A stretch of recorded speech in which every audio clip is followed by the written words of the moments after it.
Hello everyone. Well, I fixed yet another item. This is a Bannon model, well, brand. Well, you can read it there upside down. Wagon. I can't remember if I bought this thing at Fleet Farm or Menards. I think it was summer of 2018. I bought it, and I think about a week ago I loaded up some heavy stuff to bring into the house to list on eBay, and just the rear, well, in the back there's a long kind of a beam, that not a beam, tube that goes side to side, but back here, and it just rusted apart.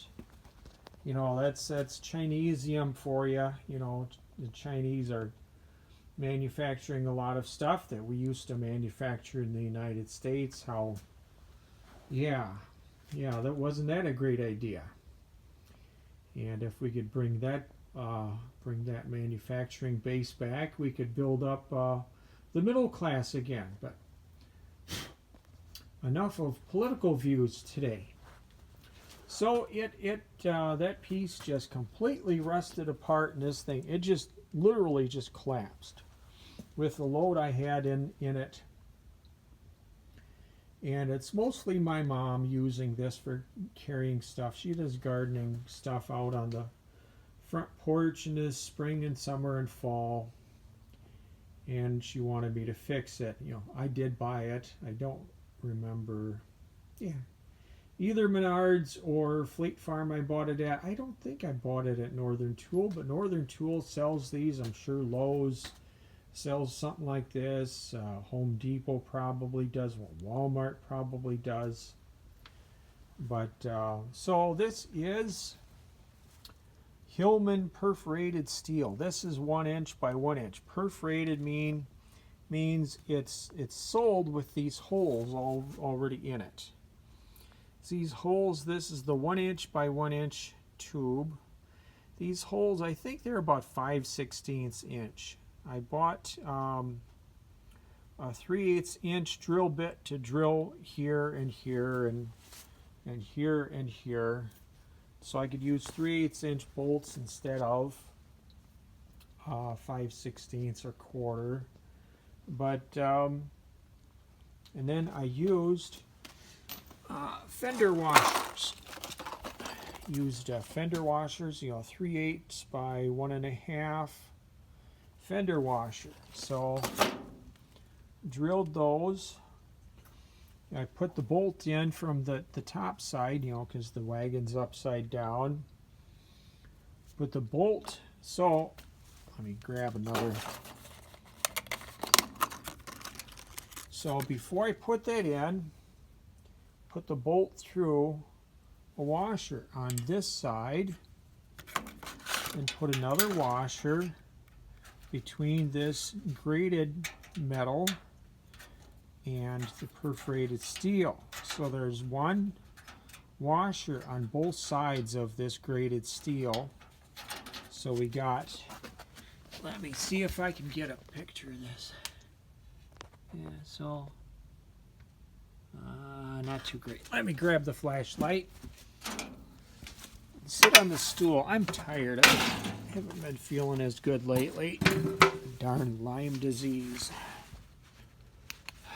Okay, let's see. Turn the flashlight down. Another award-winning video from YouTube. Maybe I'll just picture. Okay, see? If you look closely, see one washer on each side of the, the grate.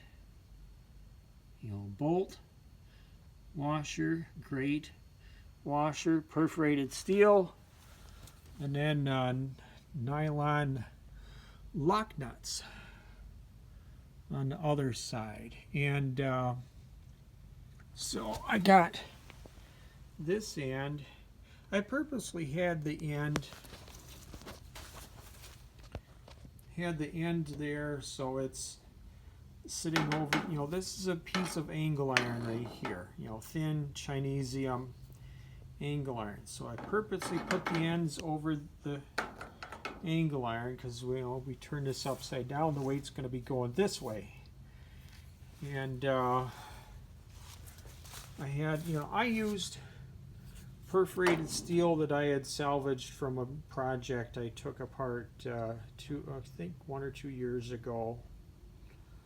And so I just went through my storage tote full of perforated steel, got some up to here, and I was looking at it. I was going to build it, just have this piece here on each side, and I was thinking eventually this is going to give way. So I got some shorter pieces to sandwich over here. I ended up using 3-inch long 3/8 bolt here and over here.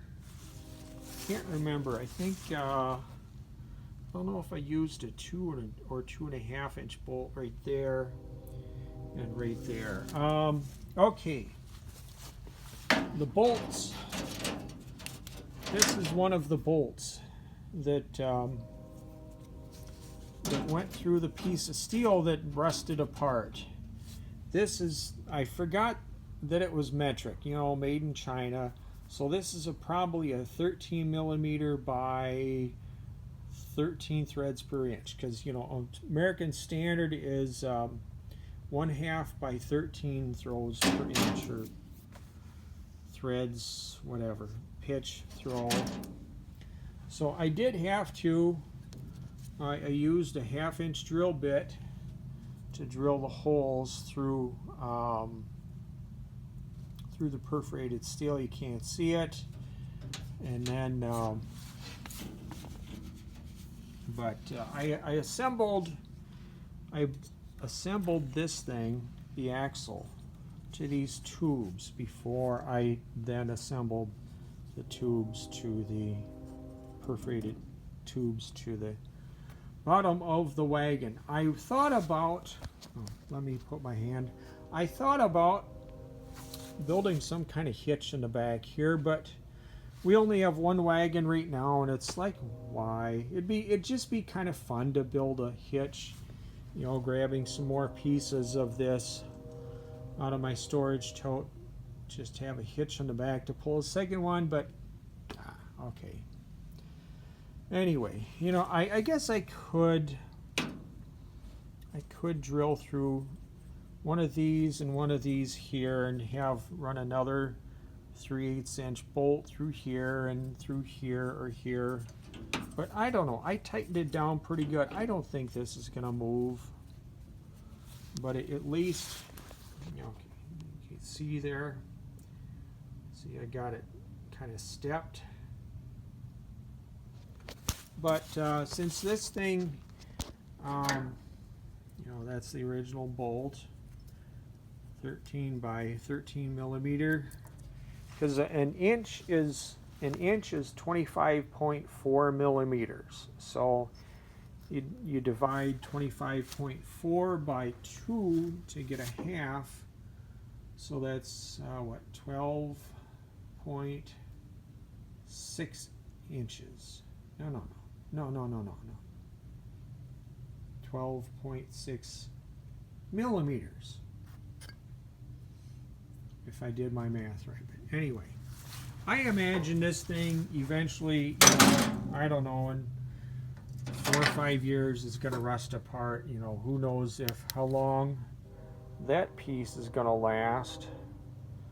I have to, rip that piece out and put a 1 inch or 1 1/4 inch, or maybe that one I might have to put a 1.5 inch perforated steel tube in.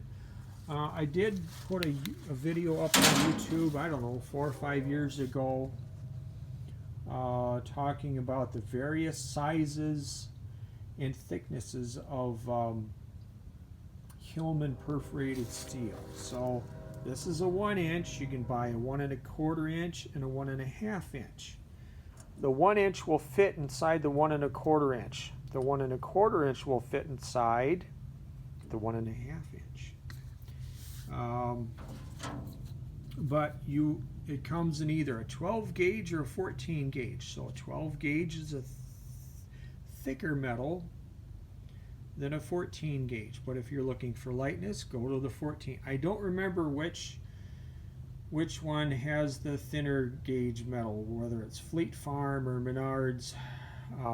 You can who knows, you might be able to order it through Walmart or eBay, but the stuff is not cheap. It is not cheap at all. It's galvanized, so you got to be careful if you're going to weld it. Got to be careful with the gases coming off of it. I would research welding galvanized steel. About 2 years ago, I used perforated steel, Hillman perforated steel, to attach to the front horns on the bumpers of my 2009 Ranger there, to mount those tow bar brackets on the front.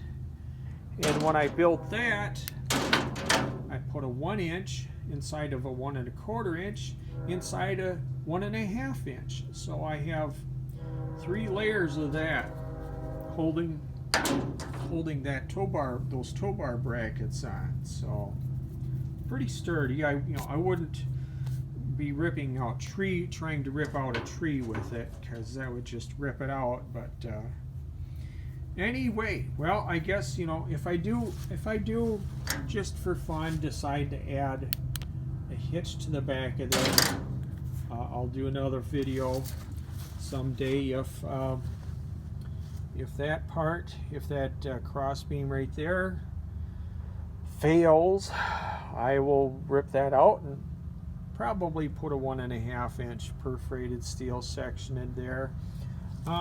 If you're gonna do this, I usually get it at Menards. I love shopping at Menards. You could, if you bought a 6 foot long